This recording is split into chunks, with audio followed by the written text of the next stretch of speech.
Oi, amores, tudo bem com vocês? Eu de novo, né? Já devem estar cansados de ouvir minha voz, tantas aulas e aulas. Mas é isso, pessoal. Pelo menos a gente está trabalhando, pelo menos a gente está estudando e estamos conhecendo, né, um pouco mais aqui da nossa parasitologia. Então, hoje nós vamos conhecer um filo totalmente novo. Resolvi fazer diferente. Então, hoje nós não vamos começar diretamente com uma próxima parasito, né? Com uma próxima doença causada por um parasito. Hoje eu resolvi fazer uma pequena introdução ao filo primeiro, para que vocês entendam um pouquinho da diferença. Até então, nós estudamos os protozoários, né? Que eram todos aqueles parasitos que nós estudamos, aqueles 5 principais, que tinham entre si características do filo Protozoa, né? Então, todos aqueles parasitos eram semelhantes entre si. E o que principalmente fazia com que eles fossem semelhantes eram a forma de vida, a sua forma de localização, principalmente pelos flagelos, né, de locomoção, e a forma como eles se instalavam no sangue do paciente, né, e como eles se instalavam para sobreviver e fazer a sua parasitemia. E aí, então, agora a gente vai começar um novo filo. Agora a gente vai falar dos plateumintos, né? Não é um filo muito grande, a gente vai estudar por volta de 3 ou 4 parasitos nesse filo. E eu gostaria que vocês primeiro, então, entendessem como que funciona, né? Como é, quem são os plateumintos, para que vocês tenham um entendimento um pouquinho melhor quando a gente começar a falar, né, das doenças em si. Então, vamos lá, vamos conhecer então os plateumintos. Bom, primeiro, os plateumintos, né, o filo dos plateumintos é um filo que a gente dá um nome a um grupo de vermes. Ah, agora é diferente. Então, agora nós vamos ter não mais parasitos totalmente microscópicos, né? Aqui nós já vamos ter alguns parasitos visíveis a olho nu. E nós vamos ter principalmente um grupo de vermes, né? Não gosto muito pessoalmente, porque eu não tenho muita resistência, né, a vermes, no sentido de que eu tenho nojo. Mas nós vamos estudar a maioria, então, dos vermes de corpo mole. Geralmente, nós vamos estudar vermes de corpo achatado, né, que são parasitas principalmente de alguns animais, embora alguns sejam espécies de vida livre, ou seja, nós vamos encontrá-los no ambiente sem estar não necessariamente parasitando outros animais. Bom, então a estrutura corporal deles é bastante simples, porém ela apresenta alguns sistemas considerados complexos para um parasito, né? São animais realmente e não apenas células, né? Porque vocês vão ver que eles têm sistemas bastante complexos, apesar da sua estrutura ser muito simples, né? A casca, o corpo em si é muito simples, mas dentro dele há estruturas complexas. E aí a gente vai ver que vocês têm, por exemplo, no nosso mundo, a gente consegue ver mais ou menos 20.000 espécies descritas, né? Algumas com semelhanças bem parecidas entre um e outras nem tão parecidas assim. Mas as mais conhecidas e as que nós vamos estudar geralmente são as tênias e os esquistossomos, né? E algumas planárias, que eu vou falar delas hoje, mas nós não vamos chegar a estudar as planárias. Nós vamos estudar mais as tênias e os esquistossomos. Esse daqui, tá bom, pessoal? A forma de falar é esquistossomos. Bom, as tênias, né, geralmente vai provocar uma doença que a gente chama de teníase, popularmente conhecida como solitária, né, que é adquirida quando se come a carne, né, de bois e de suínos, a carne de porco, crua ou mal cozida. Então, principalmente carne de boi ou suíno, crua ou mal cozida, uma vez que elas estejam então infectadas. Mas nós não vamos entrar nesse detalhe hoje. Hoje nós vamos ver apenas quais são as características principais dos filos, né, do filo dos plateumintos. Então, os plateumintos são vermes, como falei para vocês, geralmente visíveis a olho nu, vermes achatados dorsoventralmente, ou seja, eles são achatados em toda a sua extensão dorsal, né? Eles são fininhos, bem achatados, né? E são folhaços, ou seja, eles têm esse formatinho que se parece com uma folha, ou um formato de cinta, né? O formato de um cinto. Né? Lembrando que, por exemplo, para ter um cinto, eu tenho uma região comprida e geralmente eu tenho a parte da fivela que é um pouco maior. E vocês podem ver que esse esquema é bem parecido, ó. Por isso é chamado de formato de cinto, tá bom? Vou fazer um risquinho aqui para parecer um cinto. Aí. Eles são multicelulares, não são unicelulares como os outros parasitos que vimos até agora. Eles têm múltiplos órgãos e, como eu falei para vocês, eles têm sistemas complexos em si, né? Eles vão ter sistema respiratório, sistema digestivo, é bem complexo. Bom, vamos lá. Então, vamos conhecer eles de uma forma geral. Eles têm simetria bilateral, ou seja, os dois lados são iguais, né? Nós temos a face aqui externa com uma característica de que ela é sempre com uma cor mais escura e a face interna sempre com uma cor mais clara. Isso é de um modo geral, todos eles vocês vão ver que são assim, né? Eles vão ter sempre as mesmas características, tá? Nós falamos que eles têm triplobásticos, né? Eles são triplobásticos, ou seja, eles têm 3 folhetos germinativos, como vocês veem neste corte transversal aqui, que é como se eu tivesse pegado essa planária aqui. Pessoal, isso aqui é uma planária, tá? Vou falar mais dela daqui a pouco. É uma espécie de plateuminto. Que vive na água. Essa planária aqui, por exemplo, pegando um pedacinho dela aqui, como se eu tivesse feito um corte em uma área qualquer, a gente pode ver que essa parte de dizer que ela é triplobástica, quer dizer que ela tem esses 3 folhetos aqui, ó, como se fosse uma camada de pele igual à nossa pele. Ela tem uma epiderme superior, uma musculatura circular e uma musculatura longitudinal. Por isso que eu falei para vocês, tem sistemas bastante complexos nesse animal, né, nesse parasito. E aí, a porção em que a gente tem entre a ectoderme e a endoderme, a gente tem um tecido frouxo chamado mesênquima, que fica logo aqui abaixo, né? Que é bastante importante, que vai dar, então, por ele ser um tecido frouxo, ele vai dar a mobilidade ondulante para esse animal. Quer dizer que ele vai se locomover dessa forma aqui, ó, como se ele fizesse pequenas ondas. Então, é dessa forma que ele se locomove.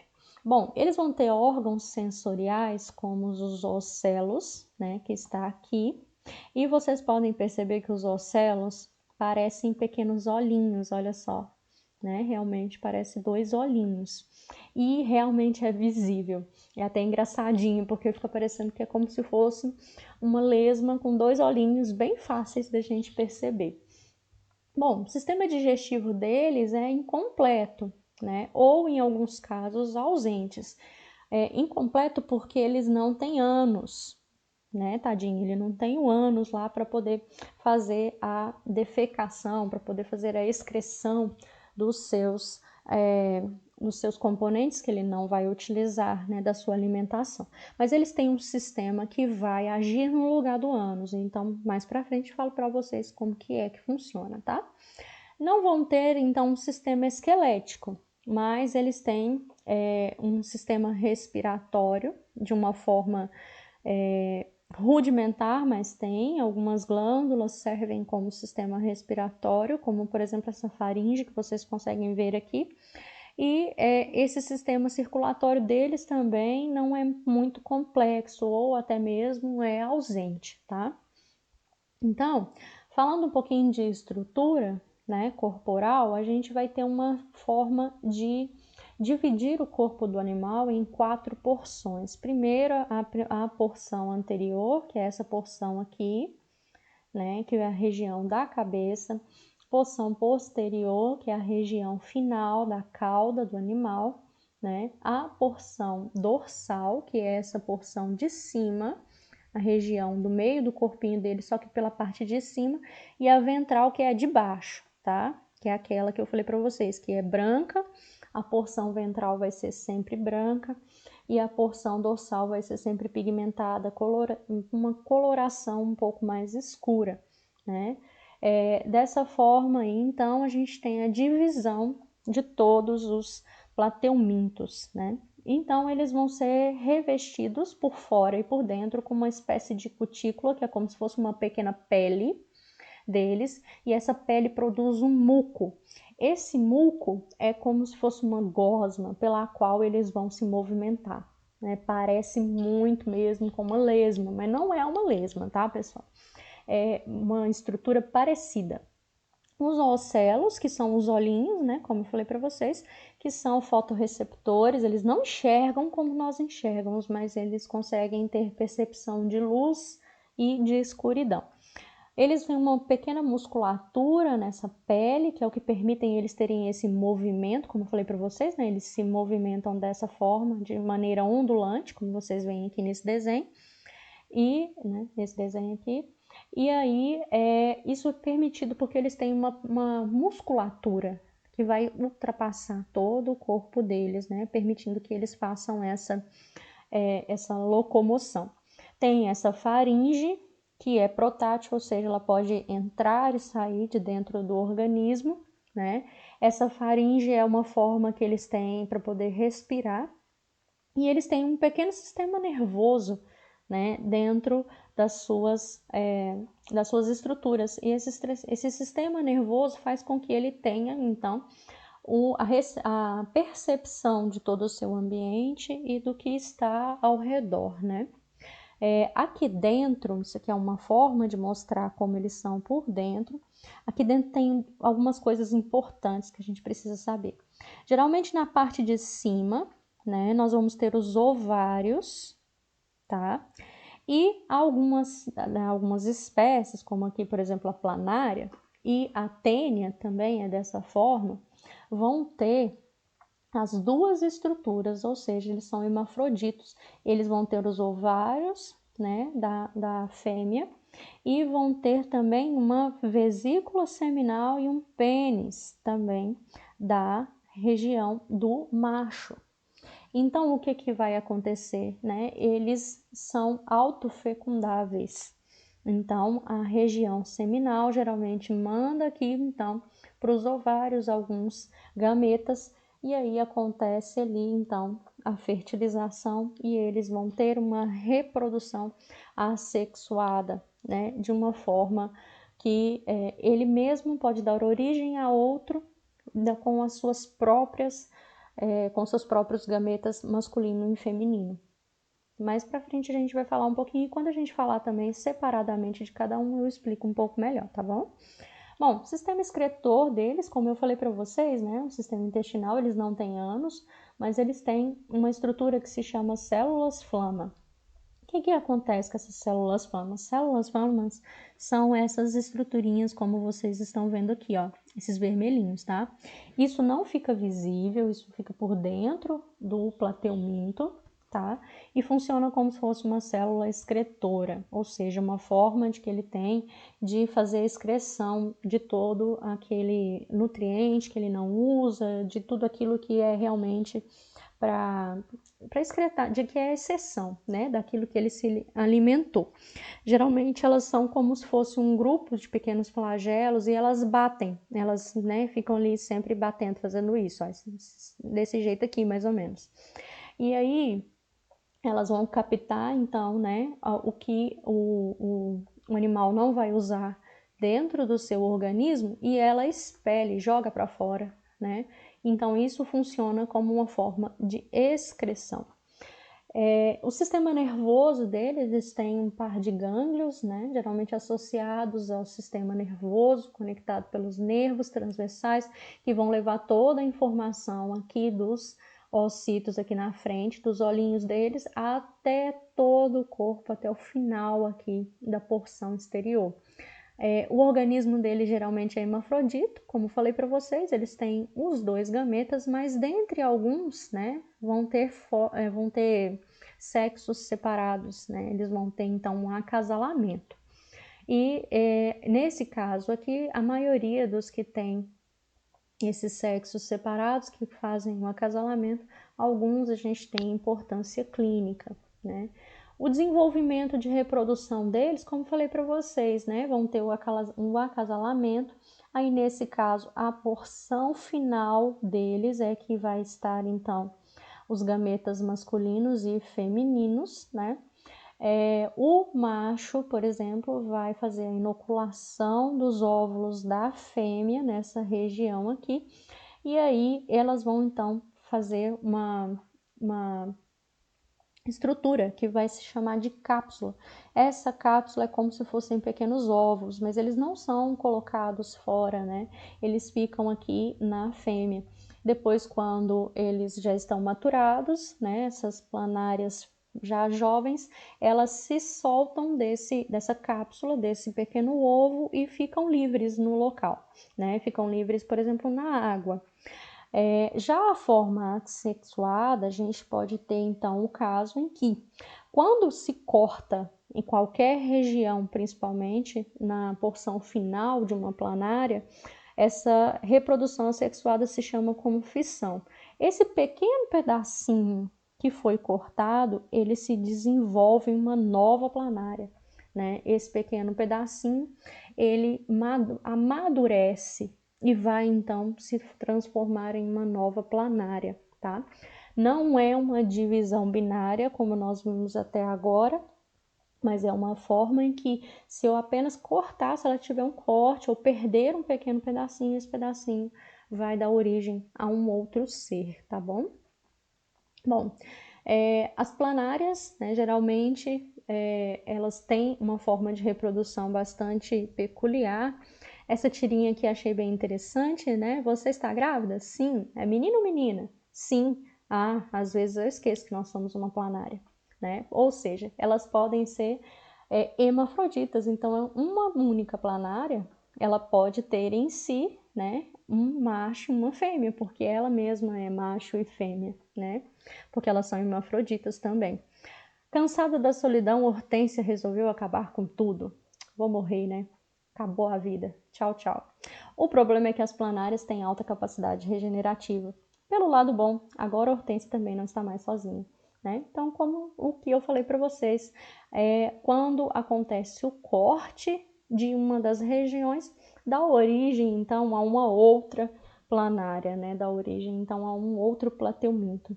E aí, antes, quando nós tínhamos apenas um, agora tem dois, né? Bom, reprodução assexuada, falando um pouquinho das hermafroditas. As hermafroditas, então, fazem a autofecundação, né? Elas fecundam os próprios ovos e eles vão para uma região que a gente chama proglótide gravídica, né?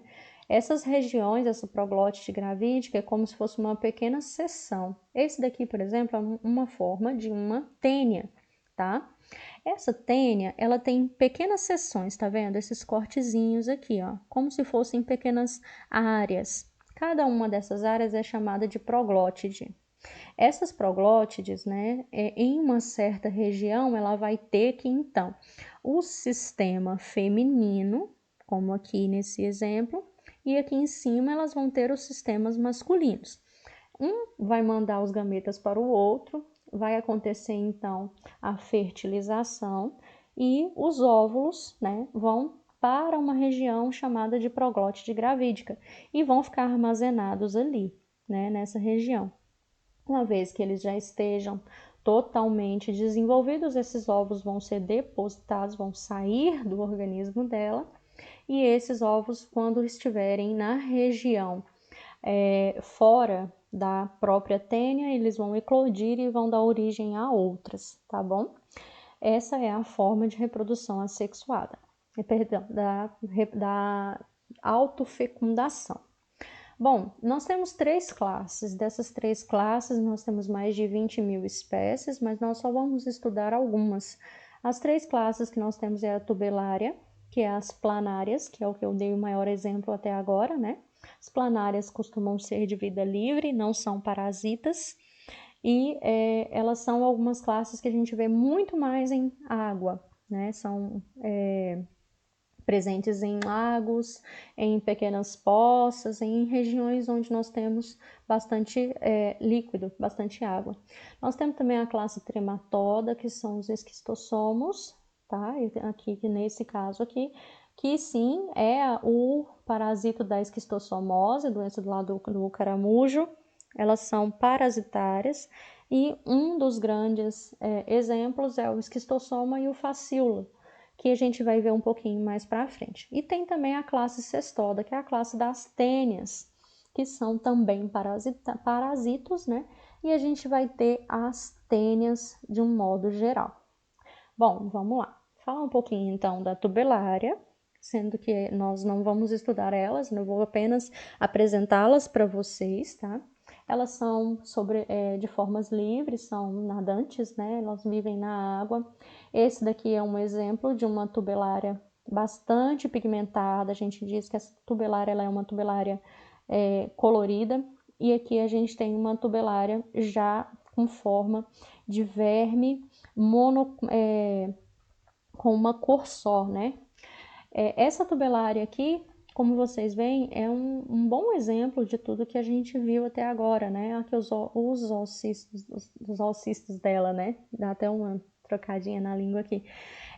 Esses são as funções em que elas conseguem perceber as luzes do ambiente e aí passa para todo o sistema nervoso ao longo do seu organismo, né? E aí vai ter toda a transmissão de informação por essa região aqui.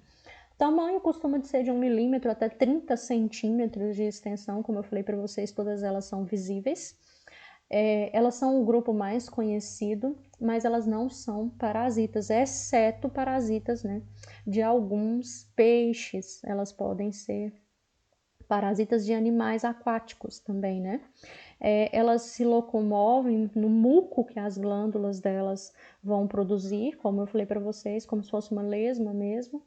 E elas são principalmente carnívoras, né? Elas se alimentam de nematóides, que são alguns vermes, se alimentam de alguns insetos, alguns crustáceos e alguns rotíferos, que é como se fossem pequenos corais, né? E alguns tipos de presas também que elas encontram no ambiente aquático. Já a classe, né, trematoda, a gente vai ter algumas espécies de interesse parasitológico, principalmente o esquistossoma mansoni, que é o que a gente vai estudar, mas tem alguns outros também, né, que vocês podem ver aqui. Fascícula hepática, que é aquele que vai causar, então, um parasitismo no fígado do boi, mas é rara a infecção em humanos e por aí vai. Alguns que a gente não vai entrar em detalhes. O que a gente vai entrar em detalhes aqui é o esquistossoma mansoni, né?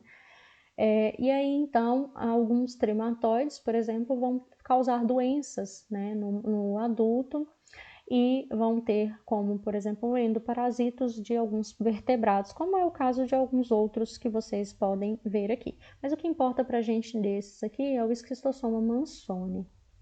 Os cestoides, né, a classe cestoide, que é a classe das tênias, que nós vamos estudar, que vai ser o próximo que nós vamos ver já na semana que vem, né? São as tênias, geralmente tem um corpo alongado, achatado, em formato de cinta, como falei para vocês. As tênias é o maior parasito que a gente pode encontrar no corpo humano, porque ela pode ter até mesmo metros, né, de comprimento. Elas são diferentes porque elas não têm, então, nenhum tipo de sistema digestivo. O alimento é absorvido, né, diretamente pela parede do corpo delas.